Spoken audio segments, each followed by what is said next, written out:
حضرت محمد صلی اللہ علیہ وآلہ وسلم کی پیاری باتیں۔ آپ صلی اللہ علیہ وسلم نے کبھی قطعاً کسی چیز میں نقص نہیں نکالا۔ آپ نے کبھی کھانے میں نقص نہیں نکالا۔ اگر دل کیا تو کھا لیا ورنہ چھوڑ دیا، اور کھانے کے اوپر کوئی نکتہ چینی یا تبصرہ نہیں کیا۔ آپ ہمیشہ سلام کرنے میں پہل کرتے تھے۔ آپ ہمیشہ غریبوں کی مجلس میں بیٹھنا پسند فرماتے تھے۔ ہمیشہ تشریف فرماتے جب تک مجلس ختم نہ ہو جاتی۔ آپ صلی اللہ علیہ وآلہ وسلم انسانوں میں سب سے زیادہ کریم تھے۔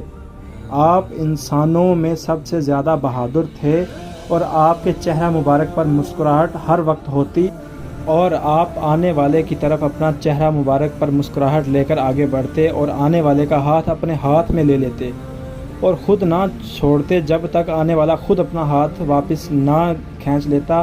چینل سبسکرائب کر دیں اور ویڈیو